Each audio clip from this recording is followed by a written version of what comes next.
So why are comms important? So oftentimes many organizations like Wellcome or World Bank, they will spend significant time, resource, effort in creating PDF and very well considered report, or spending lots of time wordsmithing that report. This approach is normally, if you write it and publish it, someone is going to read it. However, we know from our experience that developing a report doesn't mean that someone is going to read it. And if no one is reading this report, it means that the effort is all going to waste, and all the good stuff that is including in these 300 pages PDF are going to go to lost. So that is a very good studies by the World Bank that illustrate exactly the problem. No one is reading your PDF. The World Bank creates 300 research reports a year, and that is roughly equal to about $50 million on research in developing this report. When they start to look at the traction of these report, they find that a third of them weren't downloaded at all, so it has zero reader. And for the majority, about 70%, there were fewer than 100 downloads per report. So what does that mean? So a lot of solution for our world's most complicated problem probably is hidden in those reports that no one's ever bothered to read them. So it's really important that while we are thinking about our research, while we are creating this very nice, shiny looking report, it's also important to create a comms and advocacy strategy that goes with it, and to make sure that the report that will be used and the actions that is recommended by this report is taken. So taken together with this report, it would be really useful to also have some comms tactics that go with it. So including creating content, creating stories, creating videos, that can make the message that you're going to say in your report much more powerful. And in this process, framing, messengers, and positioning should all be considered. And we will go into more details in a bit. So how does a research funder do comms? And so up until now, Wellcome's communication has been focused mainly on informing relevant audience, such as researchers, about the funding schemes we have. So we got this funding scheme of a collaborative award, come and apply for money. That is the main comms that we have been doing. But for the last 5-6 years, we are more focusing on advocacy and achieving specific goals. For example, we want to tell the global health community we are working on vaccines. We want to tell the research community we're working on drug-resistant infections. So we hope that because of this advocacy effort, we are able to achieve a goal that is much bigger, much bigger than research. So we have a lot of audiences we go to with many asks, and because of these many issues that we are dealing with at the same time, so we have to prioritize key issues, and we have to make decisions of what is the most important thing we want to talk about.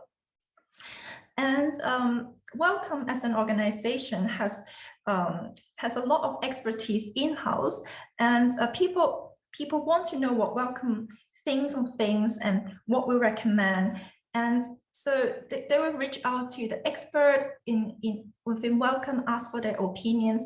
And actually, you are also the same, like you are also an expert in your own field of research.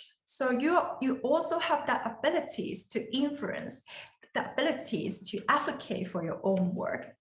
So, but Wellcome is a very big organization. So we have got the resources, and the team structure for doing communication work is actually quite big. So we have teams that is doing media, teams that are doing campaigns, teams that are doing brands, teams that are doing research and communications.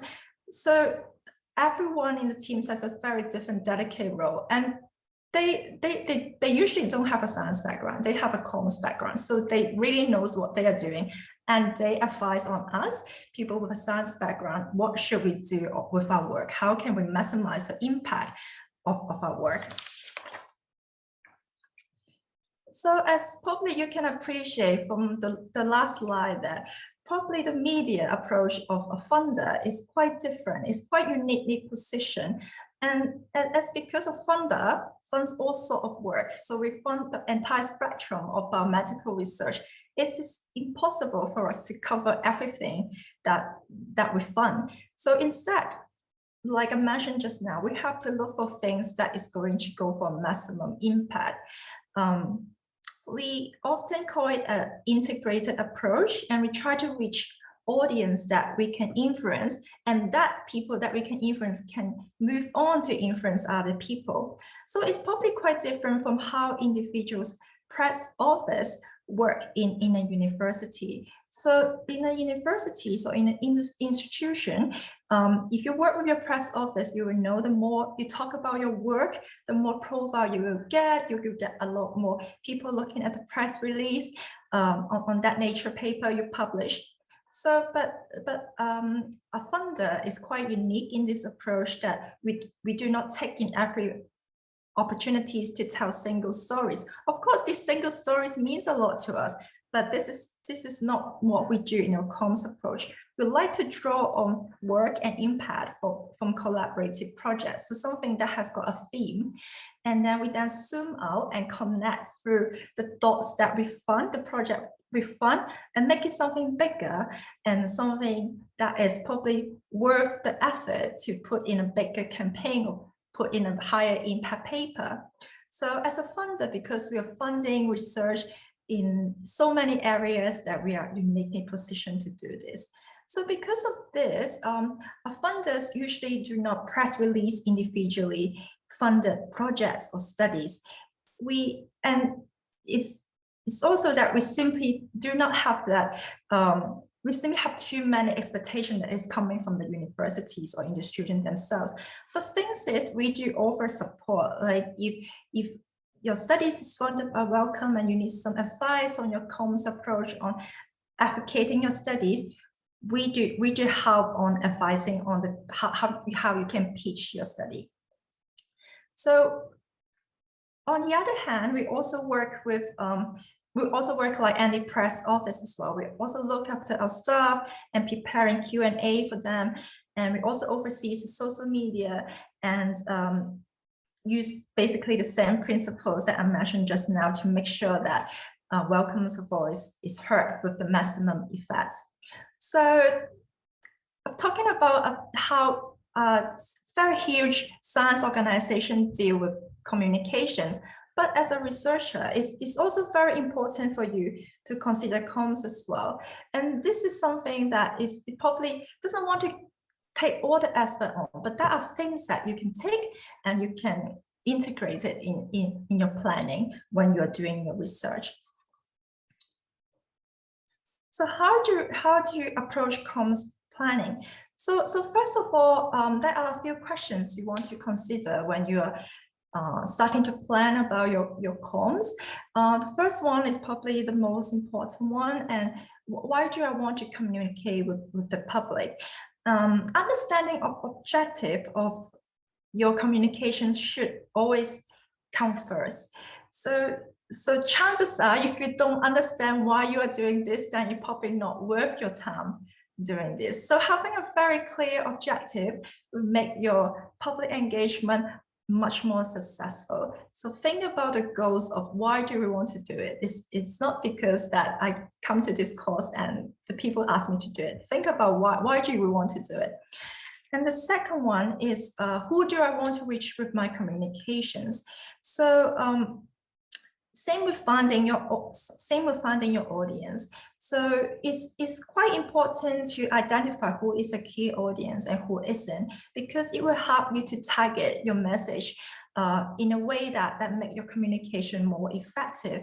And different groups might need different message framing, messaging skills. So these groups should be as specific as possible. And again, if you don't understand why you have to communicate with this group, then probably you would want to take some time to figure out whether you really have to communicate with this group. So the third point is how I can best engage with the key audience in order to achieve with my objectives. So after you thought it through, really have to do this, then I have to think about the what and how. So the how is also the most complicated, and that is where you can get help. Yeah, so if you are a researcher in a university, how can you get help? That is ways that you can get help. And you are not expected to be a communication expert. So don't be shy, get help. So then we're going to talk about, so in the next few slides, I'm going to talk about the how. So once we answer the how, it will give you an idea of the strategy you can take. So why do I want to communicate to the public? So back to the objectives of why are we doing this? So there might be several reasons that you decided to plan comms in your work. You might want to change the perception of the public, or raise awareness about something, or educating the public, or teach them about something. Or you may want to shape their opinions, or share your very interesting research. Or rather, your goals might not be just to transmit information, but you also want to include some sort of collaborative aspect. For example, you might want to engage in a public discussion with other stakeholders related to your field, such to challenge the current thinking about a certain thing.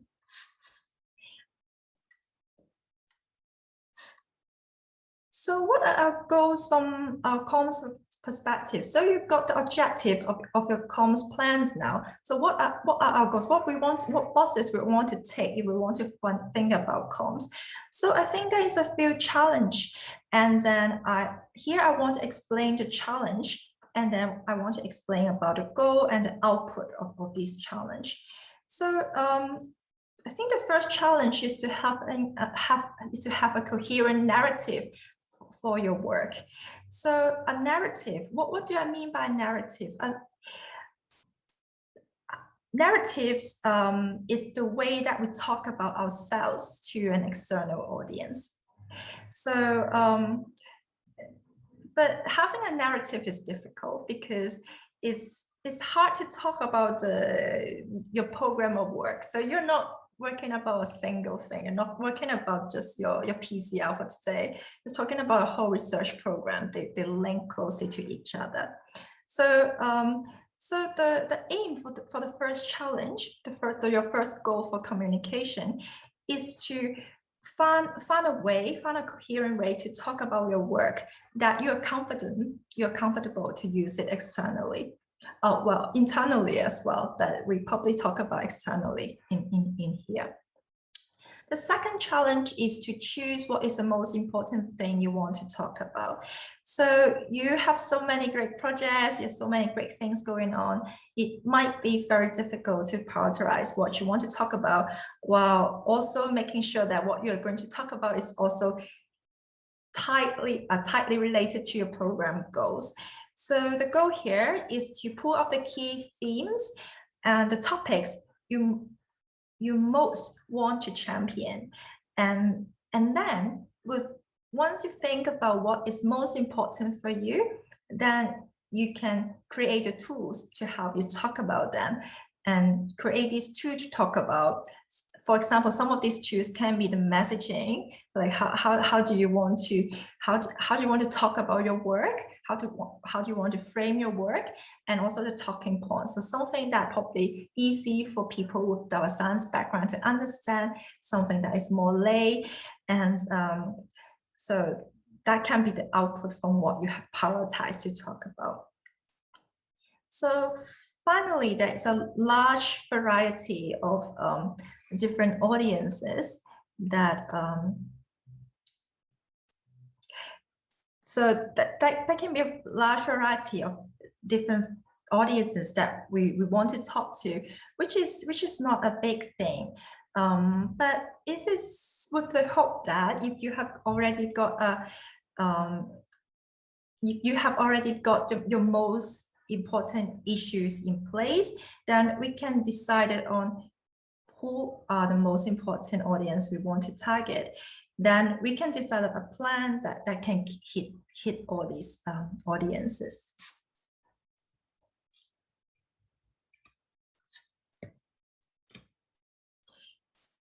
So who do I want to reach with our communications? So what you should do after deciding on your goal is to define on your audiences and getting to know about your audiences.